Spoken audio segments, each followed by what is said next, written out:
Hey, this is Gabby, a chicken farmer out of North Georgia. As part of my flagship series called Highly Qualified, where I show y'all various jobs I have to do on my family's chicken farm, this video is going to be me repairing a broken chain in the chicken feeder system. My family's chicken house is called a breeder house, where we keep both hens and roosters. I talk more about the different kinds of chicken houses in another video where I show y'all picking up eggs, and there's a link to that in the description. But in a breeder house, we have both hens and roosters, and they are actually fed on two separate systems. Hens and roosters don't eat together.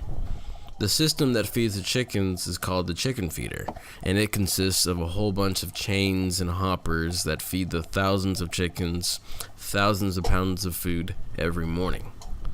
Unfortunately, the chains that feed the chickens will sometimes break in the morning and will prevent a quadrant of the chicken house from being fed.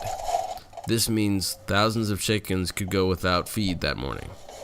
We always check that if the chain broke in the morning so that we can quickly fix it and feed all the chickens. Hens eat on a fixed schedule so they can lay eggs on a fixed schedule. If the hens don't eat on time, then they may not lay eggs on time, and they may not lay eggs at all.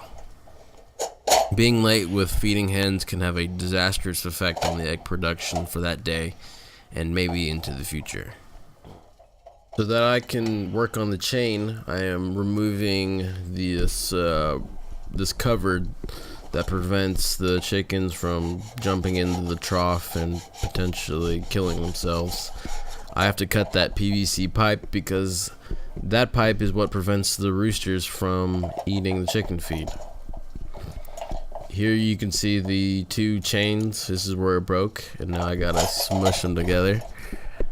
I gotta squeeze them together, and to do that I'm going to be using this tool called the come along, and it's basically a winch with two hooks, and you're going to see me fully extend it so I can go as far as I can.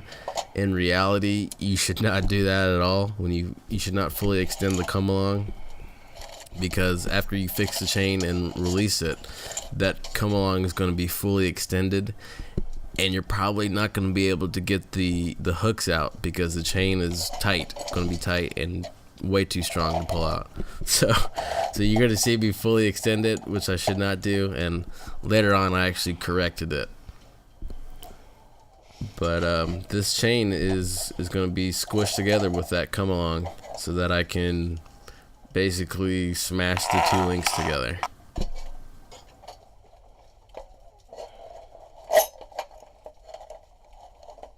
Fixing the chain is it's a rare occurrence, but it's very important to always check to see if the chain had broke that morning. Sometimes fixing the chain can be a real pain in the ass because the chain might have broken inside the hopper, which is currently to the right of me. It's that big wooden box that the come along was hanging on.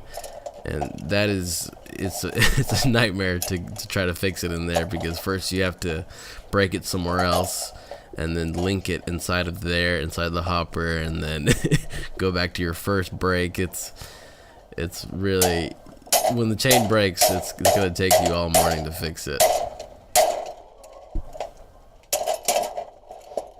This is how you link together two chains with that special holder, chain holder, and a hammer. And then once you fix it, you kind of tuck everything back in and then release the come along.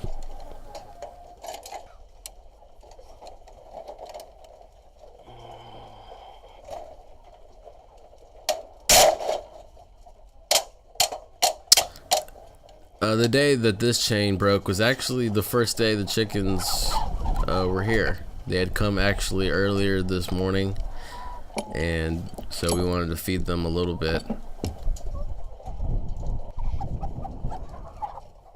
Normally I would put back on all the protections, all the grills and the covers, but we actually wanted to test it later to see if the chain was too tight or not tight enough. So that's why I left off all the protective covers. Anyways, I hope this helped illuminate y'all and allowed y'all to see what it's like. One more job on a chicken farm, and thanks for watching.